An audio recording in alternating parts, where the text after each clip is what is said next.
how's it going? So today is everything we're using in my daughter's STEAM unit for 5th grade. And my motivation for this unit was because my daughter wants to be an architect. So I wanted her to focus on architecture. So I'm going to show you those architectural items first, and then I'm going to show you like the general STEAM things. Okay, so the first thing I got was this Iggy Peck. So these are like the architecture books. So basically it's like 3 workbooks. And then let me show you the first set.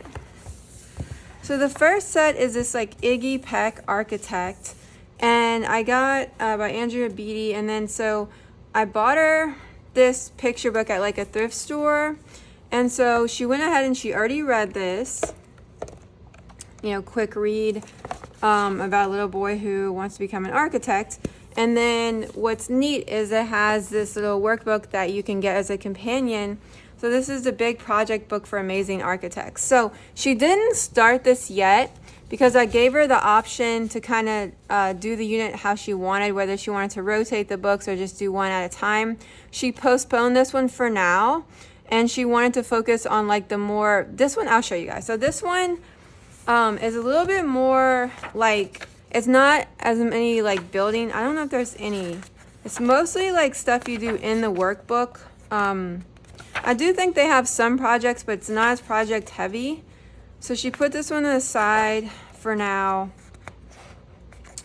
Yeah, so even has like a word search. So this one's a little bit more, so this one has you draw some things. It's a lot of drawing, as I guess what I'm trying to say. But yeah, so she's saving this one for now. But this, yeah. So when I do my 5th grade mid-year review, I will definitely give more of an update on which books overall were our favorites. And for sure when I do the end of the year stuff, videos and stuff. But for now, she hasn't started it. She wanted to do the more hands-on book, so that was the first one. And then this one was the one she started at the beginning of 5th grade. This is Awesome Architecture Activities for Kids. And I'm also going to link everything in the description. So I had her go ahead and bookmark all the projects she wanted to do. And so some of these she already did. I don't have them with me because they're mostly like things that you just kind of build and take apart. I'll show you. I'll tell you. So this book, I will honestly, before I start showing you, I will say that she's not a big fan of it, and neither am I. I think when it comes to like project books, it's kind of one of those things where it's kind of hard to gauge, when you just view it online. And some kids might connect with it more than others. That's why I always like sharing these books. Okay, so this one is very project heavy. It's pretty much all projects. And let's see. So the first one she did was this one that she chose. It's like a paper bag designer. Whereas like literally you just got one of those little paper, like brown paper lunch bags. Like I bought a pack of them, and then you just like stuffed it, and I don't know, like she made it and then we just recycled it. I don't know. I don't know. I think that's like the concept for a lot of these books though. It's like just kind of like the process of making things. So yeah, so she did make that. And then she made this. It's like the balanced beam bridge. So this for sure was definitely more about the process of making it, where I think they're trying to teach, kids, just like architects have to understand to some degree how a variety of things are made. I don't know if that's more engineering when it comes to bridges, but yeah, so it's just they added a bridge. So she did make this. Sorry if you hear my dogs playing. I apologize. So she made this, and then we just took it apart, but that was kind of fun.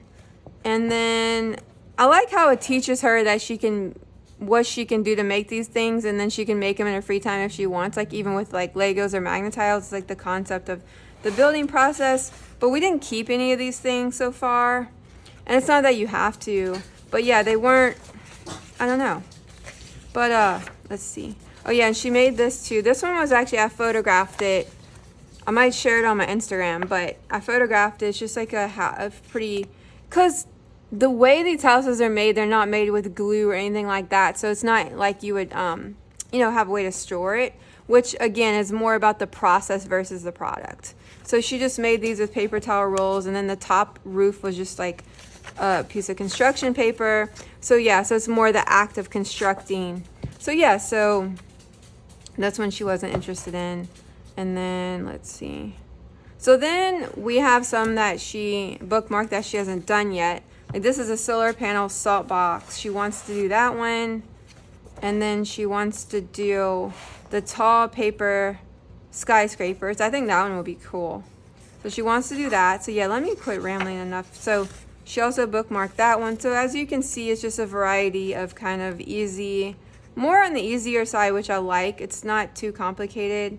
So this is Adventures in Architecture for Kids. Now this one is brand new. I just got this one in the mail this week. I actually just did, if you guys might want to check out if you're interested, I just did a haul. My last video will be a haul from Book Outlet. So this was in the Book Outlet haul. So my daughter hasn't tried this yet, but she's very excited. So again, I had her bookmark the project she's interested in. So she hasn't tried any of these projects yet, but this one is a little bit more technical. And I think she will connect with that. It has different sections of architecture, construction, and so yeah, so this one seems really, like these are more complex projects that I think the books balance each other well though. I think one is good for like the process, and then these are a little bit more technical. So these are more like in depth, like with floor planning and building an actual 3D model of your home. And she's really interested in doing all this stuff. So I'm really happy about that. So, and if I have favorites, I will show you guys those in my mid-year review if we end up keeping her models. But yeah, like so far, it's just been things that you take apart. But yeah, she's like, this is cool. Moving buildings and then dark and light material. So yeah, so this one, we will give this one a shot. Landscape architecture. Architecture for pets. She already builds our cat. She builds our cat all kind of things out of cardboard. So this will give her more ideas. So yeah, so I'm excited for her to try this one. So those, including the picture book, those were our 4 like architecture things for her. And then let me show you guys some of like more like this general STEAM and logic. So basically she's doing she's doing STEAM every day after everything. So Monday through Friday she does STEAM after she's finished everything else, including reading. And I give her unlimited amount of time. I tell her, if you're doing this is like a little logic puzzle. This is by Smart Games. The name of this is slipping me, but I'll definitely link it. I'm not sure if it's like the castle, but it's just like a little castle that you, do like the logic. I love getting her these. These are really fun, and they have different levels, like starting at the easier level and then going to like the harder ones, and it shows you the answers in here after you do it. She's almost finished, I think. Well, actually, I take that back. There's a little bit more. I think she's not finished yet. I think it's like 50. I think there's like, yeah, there's like 60 different options to use it. So yeah, she's definitely, I don't know why I said that. I guess in the beginning, I was thinking when I flipped through it, there were less, but no. So she does, when she rotates these, she does a little bit every day, and she really likes this one. They're all pretty fun. I love the Smart Games logic puzzles. Okay, so these two, I will say, these STEAM Tells, The Wizard of Oz and Alice in Wonderland, I was so excited when I bought these. I thought they were going to be phenomenal. I actually almost thought about making our whole STEAM unit around these 2 books. But honestly, they're not really connecting with us as much, with my daughter as much as I thought. So she didn't start this one yet. I'll flip through it real quick. But this one's The Wizard of Oz. There's like some projects in here that are a little bit like require materials that we don't have. So it does have a very short version of the actual story. It's definitely not the original story because they couldn't fit it all. But yeah, so it does have some like scientific stuff. It's like, what is a tornado? So I'm just having her read this on her own, and we talk about the projects if we have the materials. Like this one was definitely not going to happen, which was like making an alarm clock, because I did not want her fooling with wiring and stuff yet. So this was create a tornado, which we did not have we did not have one of those plastic 2-liter bottles. And I mean, I could have got one, you know, they're pretty inexpensive, like 99 cents or something, maybe, or $2, but we don't really drink the product, and I just felt like it was wasteful. So that was something like, if we would have had it, we would have done it. And I thought this would have been a pretty easy project, but I didn't buy the 2-liter bottle because we didn't have any. But that would have been a fun project, I think, if you had one on hand. And then this is like the make an alarm. We definitely did not do this when I was like, it's, you know, you need electrical wire strippers. I thought this was very advanced, like very, very advanced for my daughter and me to do together. And then a buzzer. I have a sensory disorder.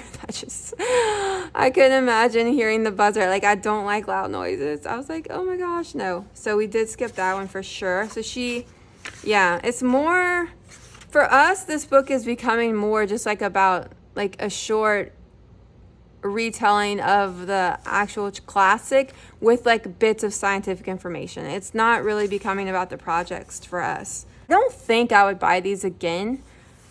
If you're a big project heavy person, honestly, I think these would be great to simplify it and to just do these like maybe over like a summer or a winter break or a small period of time. With her rotating everything together, maybe I feel like I maybe shouldn't have added them in. Maybe they were like a little bit too much. But I love the concept of them, but not everything works for us. And then this is the Alice in Wonderland one. And same thing, it, like here's make a sundial. Same thing, it has like bits about the, you know, nonfiction, like the science and stuff. This was kind of fun. She'll probably do this, make a flip book. She likes like, yeah, stuff to do with art.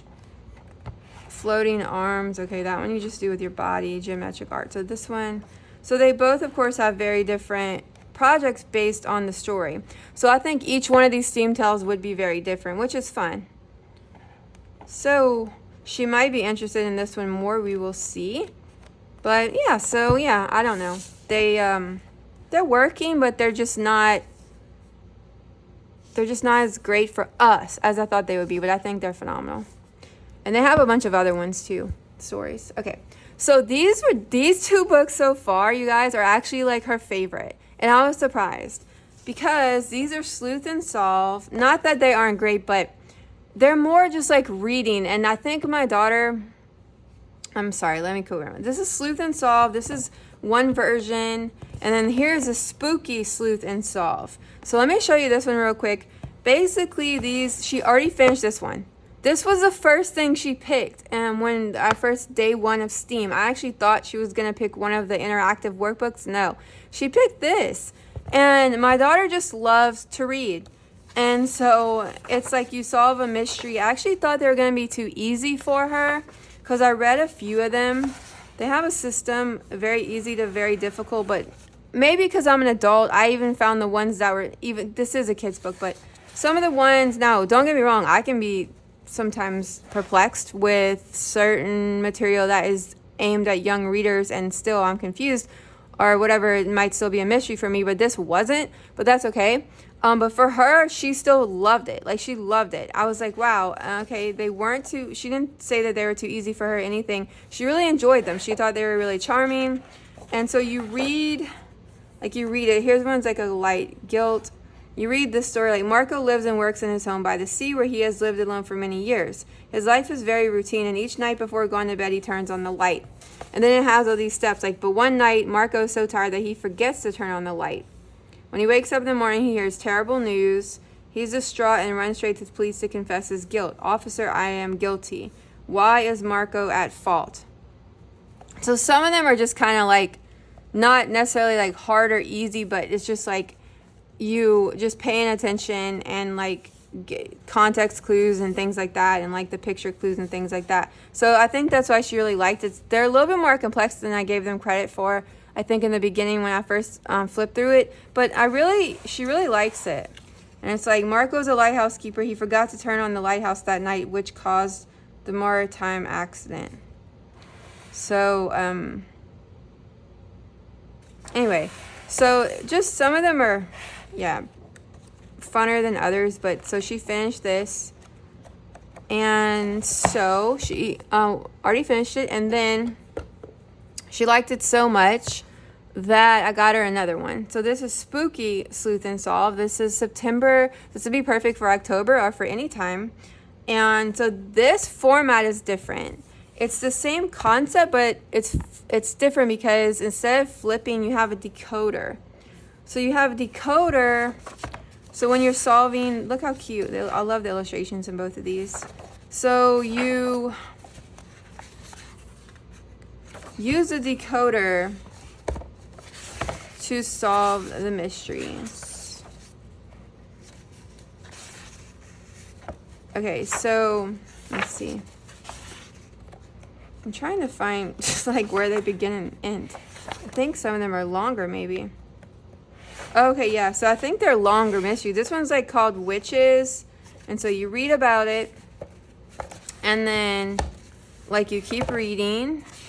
It's like these are a little bit longer, and then when you get to the end of the story, it has what protected Erica's tooth from the witch, and then it has this little the letters that you go to the decoder and decode. So you guess, and then it has the answer in the decoder. So it's a cool concept, and it's different than the flip, but still cool. And these are longer. So I would say maybe these are for like a little bit older kids. I don't know if it said it on there, but maybe these are a little bit more for older kids. And then this one could be a variety of ages, but yeah, so because these are a little bit more complex.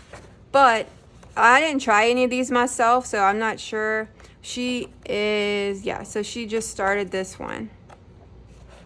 So yeah, she's really loving these. I think they have like 2 other ones. Do they have them on the back? Sometimes they have them on the back. No, they don't. But I think they have 1 or 2 other ones, and I'll probably definitely be buying her those, if not 5th grade, for the end of 5th grade, or maybe this summer. Okay, sorry. I talked enough about those. Okay, so now a couple just more random items. So this I just kind of threw in. It's just the Usborne Lift a Flat periodic table. This is just a book that after 5th grade kind of starts winding down, or I actually told her she could rotate it whenever she wants. It's just a fun little interactive, Usborne flip. And I find that with these flip books, they can sometimes, for me personally, to be difficult to fit in with a curriculum because it's not like a lot of information, but it's like the process of flipping and everything I think is so interactive that I like for her to do these on her own. And I think it was really fun for me to fit this in the STEAM unit because it's like a dedicated time for science and engineering and everything. So I put this in her unit. So she didn't get to it yet, but she will definitely by the end of 5th grade. And so it's just a fun way for her to just learn about the periodic table. It was actually a book I kind of bought and just had as an extra for science, and we never really got around to it. Okay, and then this one's just a fun, cute little picture book that I found at a thrift store. And I just like getting her picture books still as a 5th grader and older. Like I'll probably be buying her picture books when she's 30 because picture books are just like such a short way to get across like really interesting ideas or complex issues in 32 pages. And so this is just really cute about a little girl who's an inventor or an engineer, you could say, or both. And I love the illustrations, and I'm not sure she read this one yet. She read the other one, the picture book, and it's also just about not giving up and things like that. If you have, like, she's like, I'm no good at this, I quit. Her assistant suggests a walk. Just like, not giving up on something just because it doesn't work out perfectly the first time. Okay, so that's everything that I purchased for her 5th grade STEAM unit. And she's doing this unit independently, like I mentioned, at the end of everything. And I think that's working out really great. This is one of our units that's flowing really smoothly. Some of our other units aren't flowing as smoothly, and I'm definitely talk about that in a future video. But this one's going really good. I like her having the rotation and her doing this independently. It gets me also to get a vision of the stuff she's interested in, which even though she wants to be an architect, which is very hands-on, and I'm not saying she won't, who knows if she'll change her mind, it also tells me that my daughter, I've always seen her in liberal arts. Like she loves writing. She does love creating, but it just teaches you things, you know, about your child. So I love that. So she was just drawn to the reading over the creating. You know what I mean? I don't know. I thought that was really interesting. So yeah, I hope you guys found something interesting in this video for your young learners. Thanks so much for watching. Have a great day or night. Take care.